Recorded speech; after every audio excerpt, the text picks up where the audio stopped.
Students, last class में हमने chapter 3 coordinate geometry को कंप्लीट कर लिया था और आज की क्लास में हम new chapter 4 that is linear equation in two variable को स्टार्ट करेंगे। तो चलो स्टार्ट करते हैं linear equation in two variable. अब देखो linear equation in two variable का मतलब क्या है। आप जानते हो लीनियर लीनियर वर्ड ऑलरेडी आप चैप्टर नंबर 2 में पढ़ चुके हो। आपको हमने बताया था जब भी वेरिएबल की मैक्सिमम पावर अगर 1 होती है, किसी भी वेरिएबल की मैक्सिमम पावर 1 होती है, तो ऐसे पॉलिनोमियल को हम लीनियर पॉलिनोमियल कहते हैं। ठीक है, तो लीनियर का मतलब क्या है, मैक्सिमम पावर क्या होनी चाहिए, 1 होनी चाहिए, मतलब डिग्री 1 होनी चाहिए। मैक्सिमम पावर को ही डिग्री कहते हैं, आपको चैप्टर 2 में बताया गया था। ठीक है, तो किसी भी इक्वेशन में जिसमें वेरिएबल की मैक्सिमम पावर 1 हो उसे हम लीनियर इक्वेशन कहते हैं या लीनियर पॉलिनोमियल कहते हैं। अब इक्वेशन का मतलब क्या होता है, इक्वेशन का मतलब होता है इक्वेटिंग समथिंग या इक्वेटिंग टू टर्म्स। ठीक है, टू और मोर टर्म्स। ठीक है, तो इक्वेटिंग का इक्वेशन का मतलब होता है इक्वेट करना। ठीक है, मतलब किसी भी चीज को किसी भी चीज के इक्वल लिखना। एलएचएस को आरएचएस के इक्वल लिखना। एलएचएस में कुछ भी हो सकता है, आरएचएस में कुछ भी हो सकता है। तो इक्वेशन का मतलब क्या होता है, इक्वेट करना। ठीक है, और टू वेरिएबल, और वेरिएबल का मतलब क्या होता है, अननोन्स या फिर वेरी प्लस एबल, मतलब ऐसे अल्फाबेट्स जिनकी वैल्यू वेरी होती रहती है क्वेश्चन टू क्वेश्चन, मतलब उनकी वैल्यू चेंज होती है रहती है, वेरिएबल या अननोन जिसकी वैल्यू हमें फाइंड आउट करनी होती है। तो यहां पर हमें ऐसी इक्वेशन पढ़नी है जो लीनियर हो, मतलब जिसकी मैक्सिमम पावर क्या होगी, 1 होगी, यानी डिग्री 1 होगी, और इक्वेशन होगी, इक्वेशन का मतलब समथिंग इक्वल टू समथिंग वहां पर लिखा होगा, और टू वेरिएबल्स होंगे, मतलब टू अननोन्स होंगे, एक्स एंड वाई। ठीक है, एक्स एंड वाई या ए बी कुछ भी हो सकते हैं, एस एंड टी कुछ भी हो सकते हैं, मतलब दो अननोन्स होंगे, दो वेरिएबल्स होंगे जिनकी वैल्यू हमें फाइंड आउट करनी होगी। ठीक है, तो यहां पर ये बात आपको समझ में आ गई। अब देखो linear equation in one variable, linear equation in one variable already previous classes में आप पढ़ चुके हो। Linear equation in one variable previous classes में आप ऑलरेडी पढ़ चुके हो। वहां पर भी क्या होता है, लीनियर का मतलब वहां भी मैक्सिमम पावर ऑफ वेरिएबल 1 होती है, मतलब डिग्री 1 होती है, 1 वेरिएबल वहां पर होता है।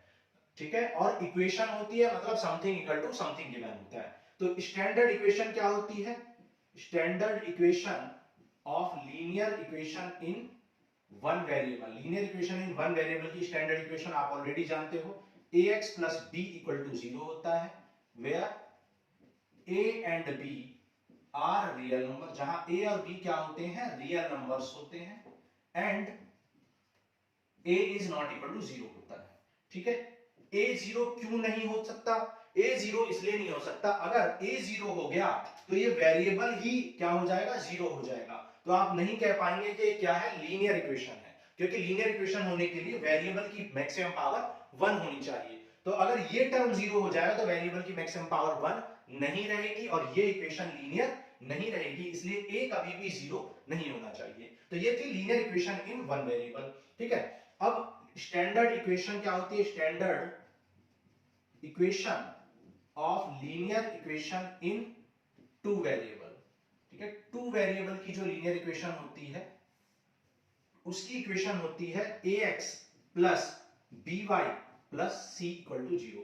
कोई भी standard linear equation in two variable इस फॉर्मेट की होती है, ax plus by plus c equal to 0, where जहां पर a b and c any real numbers होते हैं, कोई भी रियल नंबर हो सकते हैं।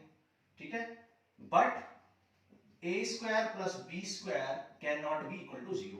ठीक है, ax plus by plus c equal to 0 एक स्टैंडर्ड लीनियर इक्वेशन होती है। क्यों, क्योंकि यहां पर x की मैक्सिमम पावर 1 है, y की भी मैक्सिमम पावर 1 है, और यहां पर टू वेरिएबल्स हैं। आप देख सकते हो यहां पर कितने वेरिएबल्स हैं, टू वेरिएबल्स हैं, टू अननोन्स हैं, यानी x एंड y, और यहां पर x की भी पावर 1 है, y की भी पावर 1 है। तो ये इक्वेशन कैसी इक्वेशन है, लीनियर है, क्योंकि पावर मैक्सिमम पावर 1 है और टू वेरिएबल्स हैं x एंड y, तो इसको कहते हैं linear equation in two variable. अब अब देखो इसके बारे में बात करते हैं कि हमने क्यों बोला कि A square plus B square equal to zero नहीं होना चाहिए, नॉट इक्वल टू जीरो। तो इसको समझने के लिए पहले मैं आपको एक केस बताता हूं। Case one if A equal to zero. Case one हमने लिया अगर ए जीरो होगा तो A square plus B square is not equal to zero में जब आप ए जीरो रख दोगे तो यहां से क्या मिलेगा, B square is not equal to zero, मतलब B not equal to zero आ जाए। मतलब जब आपने ए जीरो लिया तो बी जीरो नहीं आएगा, ठीक है। और केस नंबर सेकंड में अगर इफ बी इक्वल टू आप जीरो लोगे तो A square plus B square equal to zero में अगर बी की वैल्यू आप जीरो पुट कर दोगे तो वहां पर A square is not equal to zero और A not equal to zero आ जाएगा। मतलब जब ए जीरो होगा तो बी जीरो नहीं हो सकता, b is not equal to zero. जब बी जीरो होगा तो ए जीरो नहीं होगा। तो इसका मतलब है A square plus B square is not equal to zero का मतलब क्या है, A and B can not be zero simultaneously और at the same time. So इसका मतलब क्या है, इसका मीनिंग है A and B can not be zero simultaneously और एट सेम टाइम। ऐसा क्यों हो रहा है कि हम क्यों नहीं चाहते कि ए और बी दोनों एक साथ जीरो हो जाए। हमने इस कंडीशन को क्यों लिखा, इस कंडीशन का मीनिंग तो आपको समझ में आ गया कि जब ए जीरो होगा तो बी जीरो नहीं होगा, बी जीरो होगा तो ए जीरो नहीं होगा। लेकिन हम ऐसा क्यों कर रहे हैं, क्यों कह रहे हैं कि ऐसा होना चाहिए, क्योंकि अगर ए जीरो हो गया और साथ ही बी जीरो भी हो गया, दोनों एक साथ जीरो हो गए तो ये लीनियर इक्वेशन ही नहीं रहेगी, ये लीनियर इक्वेशन नहीं रहेगी। क्यों, क्योंकि लीनियर इक्वेशन होने के लिए x एंड y यानी कि दोनों वेरिएबल की मैक्सिमम पावर 1 होनी चाहिए। तो आप अगर ये टर्म दोनों जीरो हो गए, अगर आप एक बात देखो कि अगर if a is zero and b is zero same time और साइमल्टेनियसली, अगर दोनों सेम टाइम पे या साइमल्टेनियसली जीरो हो गए तो वहां पर क्या होगा, आपको 0x plus 0y plus C equal to zero मिल जाएगा। 0x का मतलब क्या, जीरो, 0y का मतलब क्या, जीरो, और plus C equal to zero मिल जाएगा। और c इक्वल टू जीरो का मतलब क्या है, आप जानते हो कि यहाँ पर x नहीं है, और जब x नहीं होता है तो उसका मीनिंग होता है x की पावर जीरो। तो यहाँ पर x की पावर जीरो इंटू सी ये लिखा हुआ है, ठीक है। तो आप देख सकते हो c equal to zero linear equation नहीं है, c इक्वल टू जीरो क्या है, एक कांस्टेंट इक्वेशन है या कांस्टेंट पॉलिनोमियल है जिसमें x की मैक्सिमम पावर जीरो है, और इसको हम क्या कह सकते हैं, डिग्री जीरो की इक्वेशन कह सकते हैं, लीनियर इक्वेशन नहीं कह सकते। इसलिए जब a जीरो होगा तो b जीरो नहीं होना चाहिए, और b जीरो होगा तो a जीरो नहीं होना चाहिए, क्योंकि दोनों एक साथ जीरो हो जाएंगे तो हमारी लीनियर इक्वेशन लीनियर नहीं रहेगी, वो जीरो डिग्री की इक्वेशन बन जाएगी। इसलिए हम कहते हैं कि a और b दोनों एक साथ जीरो नहीं होना चाहिए, और इस कंडीशन को mathematically a square plus b square not equal to zero कहते हैं। ये बात आपको क्लियरली समझ में आ गई कि किसी भी linear equation in one variable की स्टैंडर्ड इक्वेशन क्या होती है, x plus b equal to zero. A zero क्यों नहीं होता है, क्योंकि ए जीरो हो गया तो x का टर्म जीरो हो जाएगा और x की मैक्सिमम पावर जीरो हो जाएगी, क्योंकि x तो यहां से हट जाएगा, x की यहां पर मैक्सिमम पावर जीरो रह जाएगी, क्योंकि b के साथ x नहीं है, मतलब x की पावर जीरो हो जाएगी, तो ये डिग्री जीरो की इक्वेशन हो जाएगी। लेकिन हम बात कर रहे हैं linear equation in one, linear equation की बात कर रहे हैं, ठीक है। सिमिलरली यहां पर, तो यहां पर स्टैंडर्ड इक्वेशन आप समझ चुके हो। अब देखो स्टैंडर्ड इक्वेशन आप समझ चुके हो, अब देखते हैं कि हमें एक्चुअल क्वेश्चंस क्या किस तरीके से क्या उनमें हमें करना है, फिर आगे बात करते हैं। देखो एग्जांपल नंबर 1 करते हैं। अब एग्जांपल 1, ठीक है, नोट कर लो पहले, फिर करते हैं एग्जांपल 1। तो हमने आपको बताया कि लीनियर इक्वेशन की जो standard, linear equation in two variable की जो स्टैंडर्ड इक्वेशन होती है, स्टैंडर्ड इक्वेशन होती है वो होती है ax plus by plus c equal to zero, where a square plus b square can not be zero and a b c are any real numbers, ठीक है। तो एग्जांपल नंबर 1 करते हैं। एग्जांपल 1 में कह रहा है, right each of the following equation in the form of ax plus by plus c equal to 0 and indicate the value of a b c in each case। मतलब आपको दी गई equations को ax plus by plus c equal to 0 that is standard linear equation में change करना है, और फिर आपको बताना है कि a की वैल्यू कितनी है, b की वैल्यू कितनी है और c की वैल्यू कितनी है, ठीक है। तो देखो फर्स्ट पार्ट करते हैं, पार्ट फर्स्ट में आपको इक्वेशन दे रखी है 2x plus 3y equal to 4.37। तो आप देख सकते हो कि यहाँ 4.37 है जबकि यहाँ इक्वल टू 0 है, तो इस टर्म को आप लेफ्ट साइड में लेके आ जाओ। तो जब आप इस टर्म को लेफ्ट साइड में लेके आओगे तो 2x प्लस 3y और ये टर्म नेगेटिव हो जाएगा 4.37। तो क्या बचेगा इक्वल टू में 0 बचेगा। नाउ स्टैंडर्ड इक्वेशंस में ये आपने चेंज कर दिया, तो ये हो गई आपकी स्टैंडर्ड इक्वेशन, यानी ax plus by plus c की फॉर्म में आपने इसको चेंज कर दिया। ठीक है,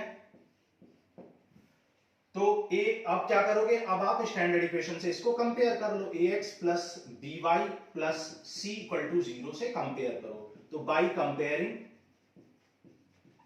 comparing you will get a equal to 2, b equal to 3 and c equal to -4.37।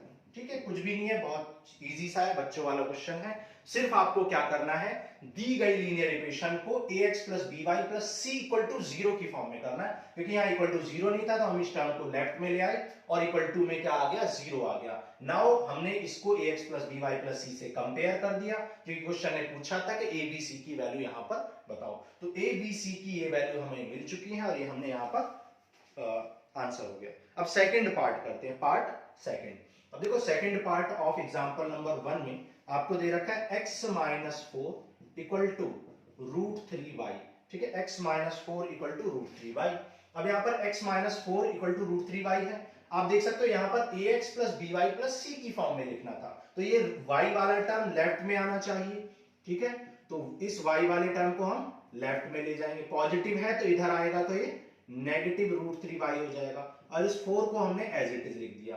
तो ये हो गई हमारी standard equation, ax plus by plus c equal to 0 की फॉर्म में आ चुकी है। अब इसको कंपेयर कर लो, ax plus by plus c equal to 0 से क्या कर लेंगे, कंपेयर कर लेंगे। ठीक है, तो कंपेयर करोगे तो a की वैल्यू क्या आ जाएगी, आप देख सकते हो यहाँ पर x का कोफिशिएंट क्या है, a है, यहाँ पर x का कोफिशिएंट क्या है 1, तो a की वैल्यू क्या हो जाएगी, 1 हो जाएगी। यहाँ पर y का कोफिशिएंट क्या है, b, और यहाँ पर y का कोफिशिएंट क्या है, -√3। ऑलरेडी हम आपको चैप्टर नंबर 2 पॉलिनोमियल्स में बता चुके हैं कोफिशिएंट का मीनिंग क्या होता है। हिंदी में कोफिशिएंट को कहते हैं गुणांक। गुणांक मतलब गुणा में जो अंक है, मतलब मल्टीप्लाई में जो भी डिजिट है उसी को क्या बोलते हैं, कोफिशिएंट बोलते हैं। तो x के मल्टीप्लाई में क्या डिजिट है, 1, y के मल्टीप्लाई में क्या डिजिट है, -√3, और ये क्या है, ये कांस्टेंट है, मतलब ये x की पावर 0 का कोफिशिएंट है -4, इसे क्या बोलेंगे, c। तो c है -4 and these are the answers. तो हमने कर लिया part second of question number 1। देखो पार्ट थर्ड करते हैं। थर्ड पार्ट में आपको बोला हुआ है 4 equal to 5x minus 3y, 4 equal to 5x minus 3y। तो यहां पर भी आप क्या करोगे, इस 5x को लेफ्ट साइड में लेके आ जाओ, तो -5x, माइनस 3y को लेफ्ट साइड में ले जाओ 3y, और +4 तो ऑलरेडी लेफ्ट साइड में है तो इक्वल टू 0। ठीक है, तो ये आ गई हमारी इक्वेशन स्टैंडर्ड फॉर्म में, तो ये हो जाएगा हमारा आंसर। अब इसको कंपेयर कर लो स्टैंडर्ड लीनियर इक्वेशन से, comparing by standard linear equation. ठीक है, comparing with standard linear equation. ठीक है, we get a equal to, यहां x का कोफिशिएंट क्या है, a, यहां x का कोफिशिएंट क्या है, -5, a की वैल्यू -5 होगी। यहां y का कोफिशिएंट क्या है, b, और यहां y का कोफिशिएंट क्या है, 3 है। ठीक है, तो यहां पर b की वैल्यू 3 है। यहां पर x की पावर 0 या y की पावर 0 या कह सकते हैं कांस्टेंट टर्म क्या है, c है, जबकि यहां पर कांस्टेंट टर्म क्या है, 4 है। ठीक है, तो ये आ गई हमारी a b c की वैल्यू, जो कि क्या है, कोफिशिएंट्स हैं। ओके, तो ये हमने कर लिया पार्ट 3। पार्ट 4 करते हैं। पार्ट 4 में बोला हुआ है 2x equal to y, 2x equal to y। तो यहां पर y वाले टर्म्स को लेफ्ट साइड में ले जाओ, तो 2x माइनस y। अब देखो यहां पर कोई कांस्टेंट टर्म नहीं है, यहां पर कोई भी कांस्टेंट टर्म नहीं है, तो हम क्या लिख सकते हैं, हम +0 इक्वल टू 0 भी लिख सकते हैं। भाई अपने पास से हम 0 तो एटलीस्ट ऐड कर ही सकते हैं। तो ये हो गई हमारी स्टैंडर्ड इक्वेशन, है ना। और अब इसको कंपेयर कर लोगे ax plus by plus c equal to 0 से, तो a की वैल्यू आ जाएगी 2, b की वैल्यू आ जाएगी -1 और c की वैल्यू आ जाएगी 0। ठीक है, by comparing with the standard linear equation you will get a equal to 2, मतलब कोफिशिएंट ऑफ x a है, यहां पर कोफिशिएंट ऑफ x 2 है तो a इक्वल टू 2, यहाँ पर y का कॉफिशिएंट b है, यहाँ पर y का कॉफिशिएंट -1 है, यहाँ पर कांस्टेंट टर्म c है, यहाँ पर कांस्टेंट टर्म 0 है, तो c equal to 0, b equal to -1, a equal to 2। सारे हमने क्या निकाल लिए, कॉफिशिएंट्स को निकाल लिया, a b c को निकाल लिया। तो हमने स्टैंडर्ड, यहाँ पर हमने क्या किया, गिवन इक्वेशन को स्टैंडर्ड फॉर्म में कन्वर्ट किया, मतलब ax plus by plus c की फॉर्म में कन्वर्ट किया, और फिर कॉफिशिएंट्स a b c की वैल्यू को हमने निकाला। ठीक है, तो आप देख सकते हो कि यहाँ पर a b c की डिफरेंट डिफरेंट वैल्यू आ रही है, मतलब a b c की डिफरेंट डिफरेंट वैल्यू पुट करके आप डिफरेंट डिफरेंट लीनियर इक्वेशंस इन टू वेरिएबल निकाल सकते हो, क्योंकि हमने आपको बताया था कि a b c क्या होते हैं, एनी रियल नंबर, कोई भी रियल नंबर हो सकते हैं, a b c की कोई भी वैल्यू पुट करके आप नई नई infinite number of linear equation in two variable बना सकते हैं। तो ये हमने कर लिया एग्जांपल 1। अब एग्जांपल 2 करते हैं, नोट कर लो।